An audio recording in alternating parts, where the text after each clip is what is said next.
그때 스데반의 일로 일어난 환난으로 말미암아 흩어진 자들이 베니게와 구브로와 안디옥까지 이르러 유대인에게만 말씀을 전하는데, 그 중에 구브로와 구레네 몇 사람이 안디옥에 이르러 헬라인에게도 말하여 주 예수를 전파하니 주의 손이 그들과 함께 하심에 수많은 사람들이 믿고 주께 돌아오더라.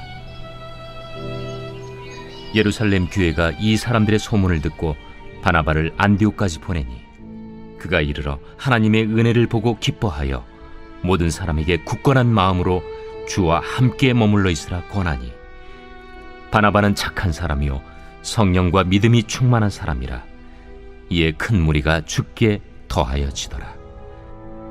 바나바가 사울을 찾으러 다소에 가서 만나매 안디옥에 데리고 와서 둘이 교회에 1년간 모여 있어 큰 무리를 가르쳤고, 제자들이 안디옥에서 비로소 그리스도인이라 일컬음을 받게 되었더라.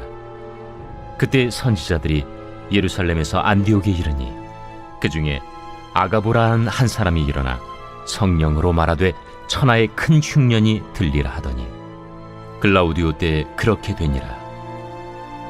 제자들이 각각 그 힘대로 유대에 사는 형제들에게 부조를 보내기로 작정하고 이를 실행하여 바나바와 사울의 손으로 장로들에게 보내니라.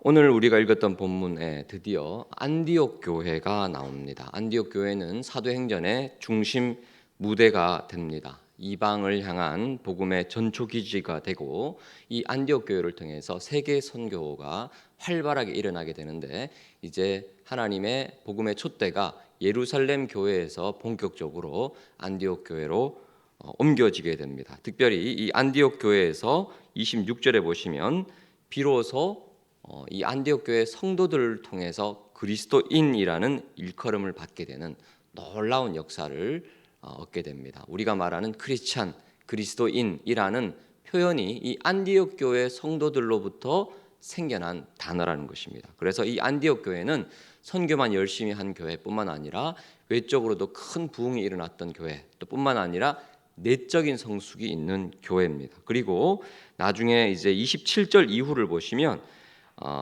이 대흉년이 일어나게 되는데요. 오히려 이 안디옥 교회가 신생 교회였지만 흉년이 일어나서 핍박을 당하고 또 고난을 당했던 이 예루살렘 교회에 물질적인 큰 도움을 줄 수 있었던 정말 아름다운 부흥과 성장과 성숙이 있는 모범적인 교회가 됩니다.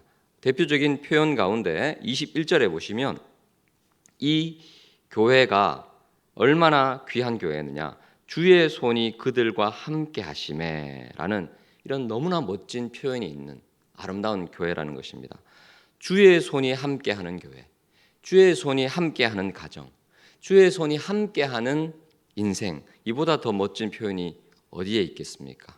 이런 귀한 복을 받는 우리 교회, 또 저와 여러분이 되시기를 축복합니다. 왜 주의 손이 함께하는 교회라는 표현까지 쓸 정도로, 그리고 그리스도인이라는 최초의 칭호를 받을 정도의 아름다운 교회가 되었느냐, 크게 두 가지를 좀 살펴봤으면 좋겠는데요. 첫 번째 특징이 있습니다. 자, 19절 보실까요? 같이 한번 읽어보겠습니다. 시작. 그때에 스데반의 일로 일어난 환난으로 말미암아 흩어진 자들이 베니게와 구브로와 안디옥까지 이르러 유대인에게만 말씀을 전하는데, 자, 우리가 거슬러 올라가 보면 스데반의 일 때문에 전 세계 곳곳에 이제 그리스도인들이 흩어지게 되죠. 그 가운데서 베니게와 구브로와 안디옥까지 사람들이 흩어지는데, 20절에 보시면 구브로와 구레네 몇 사람이 안디옥에 이르게 됩니다. 이 구브로 출신 그리고 구레네 출신 몇 사람들이 안디옥에 이르러서 원래처럼 유대인에게뿐만 아니라 헬라인에게도 복음을 전하게 됩니다. 우리가 10장에서 살펴봤던 것처럼 유대인들에게만 복음을 전하는 것은 큰 어려움이 없었습니다. 그런데 헬라인, 이방인들에게 복음을 전하는 것은 큰 마음의 장벽이 있었죠. 그래서 하나님께서 베드로를 설득하기 위해서 3번이나 환상을 보여주시고 여러 가지 정황과 상황을 통해서 그때서야 그 마음이 설득이 되어서 이방인 선교를 시작할 수 있게 되었습니다. 그런데 오늘 본문이 참 대단한 것이요. 20절에 보시면 이름도 나와 있지 않습니다. 구브로와 구레네 몇 사람이 안디옥에서 복음을 전하는데 헬라인에게도 주 예수를 전파합니다. 얼마나 유연한 사고, 얼마나 열린 사고를 가지고 있는지 모릅니다. 하나님이 원하신다는 사실을 마음으로 또 여러 가지 정황을 통해서 깨닫습니다. 이분들은 베드로처럼 환상을 3번 봤다든지 하나님의 어떤 계속된 설득 작업 그런 표현이 없습니다. 그저 하나님께서 헬라인들에게 복음을 전하라 하시는구나라는 것을 직감적으로 깨달았다는 거죠. 이것이 바로 안디옥 교회의 위력입니다. 안디옥 교회 성도들은 마음이 이미 열려 있었습니다. 이게 하나님의 뜻이구나. 몇 주 전에 우리 주경훈 목사님께서 금요 기도회에 오셔서 교사들 도전하시면서 뭐라고 말씀하셨죠? 우리가 기도 제목이 있는데 시세를 아는 리더들이 필요하다라고 함께 기도했는데 바로 이 안디옥 교회가 어땠습니까? 이 안디옥 교회 성도들 가운데 시세를 아는 사람들이 있었습니다. 하나님께서 이 시대를 향한 그리고 지금 우리를 향한 하나님의 뜻이 무엇인지를 잘 알고 패러다임 시프트, 열린 사고, 창의적 사고를 할 수 있었다는 거죠. 헬라인에게도 이방인들에게도 하나님이 복음을 전파하기를 원하시는구나 라고 그 시대를 잘 이해하고 읽어서 복음을 이들에게 전파할 수 있었습니다. 그렇기 때문에 하나님께서 이들과 함께 하시고 하나님의 손이 이들과 함께 하셔서 복음의 전초기지로 삼으셨다는 것입니다. 복음을 위해서 고정관념을 깨트린 교회, 안디옥 교회처럼 우리 역시 이 시대를 향한 하나님의 뜻을 잘 분별해서 주님께 귀하게 쓰임받는 교회가 되기를 예수 그리스도의 이름으로 축복합니다. 안디옥 교회는 두 번째로 훌륭한 지도자가 있었던 교회입니다. 이렇게 21절에 보시면 많은 사람들이 믿고 주님께 돌아오는 역사가 있었습니다. 이 소식을 22절에 예루살렘 교회, 모교회가 듣게 됩니다. 이 사람들의 소문을 듣고 누구를 파송하죠? 바나바를 안디옥 교회에 보내자. 왜냐하면 이 안디옥 교회가 크게 성장하니까 우리 가운데 있는 좋은 지도자 한 명을 보내서 그 교회를 더 안정적으로 섬기자 하고 목회자를 파송을 하는데 23절 이 바나바가 얼마나 귀한 중추적인 역할을 하나 하면요. 23절 같이 읽어볼까요? 시작. 그가 이르러 하나님의 은혜를 보고 기뻐하여 모든 사람에게 굳건한 마음으로 주와 함께 머물러 있으라 고나니. 바나바 사도가 이 안디옥 교회에 가서 참 목회를 잘했던 것 같습니다. 그런데 하나님의 은혜를 보고라는 표현이 있습니다. 바나바 사도는 안디옥 교회에 무엇을 봤죠? 하나님의 은혜를 봤어요. 이 교회에 하나님의 은혜가 있구나라는 사실을 알고 크게 기뻐했습니다. 안디옥 교회의 외적 성장이나 여러 가지 조건이나 어떤 인간적인 면모를 보고 기뻐했다라고 표현하고 있지 않습니다. 이 교회에 무엇을 봤다고요? 하나님의 은혜가 있구나. 이것이 바로 탁월한 영적 감각입니다. 주 안에 사랑하는 성도 여러분, 우리 모든 영적인 감각 가운데 가장 필요한 것이 저 사람 가운데, 저곳 가운데, 이 목장 가운데, 이 교회 가운데 하나님의 은혜가 있구나. 이렇게 판단하고 이런 하나님의 은혜를 볼 수 있는 안목이 있기를 축복합니다.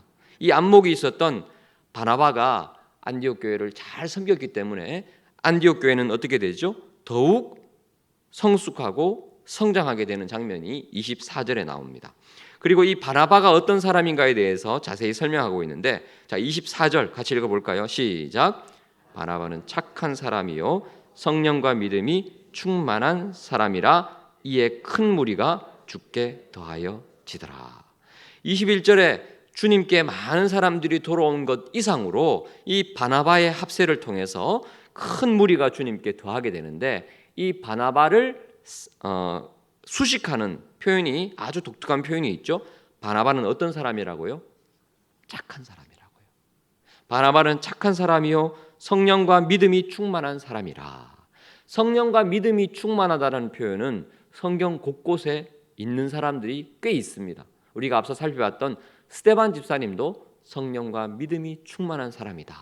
성령과 믿음이 충만하다는 표현을 가지고 있는 사람들은 덜어 있지만 유일하게 사도행전에서 유일하게 착한 사람이다라는 표현을 가진 사람은 바나바밖에 없습니다. 여러분, 얼마나 이 바나바가 착한 사람인지, 이 바나바를 통해서 안디옥 교회가 안정되고 더 귀한 성장이 있었는데 그 비결을 성경이 얘기하는 것은 바나바는 착한 사람이다. 저 안에 사랑하는 성도 여러분, 우리 창일교회 귀한 앞선자들, 섬기는 귀한 성도들 모두가 주님께로부터 착한 사람이라는 칭찬 듣는 귀한 은혜가 있기를 축복합니다. 다른 것, 은혜가 있고 믿음이 있고 성령 충만하고 이것도 참 중요하지만 더 중요한 것은 우리 한 사람 한 사람이 정말 착한 사람이라는 그런 칭찬, 그런 평가를 받는 것이 중요합니다. 왜 바나바가 착한 사람이라고 인정받느냐?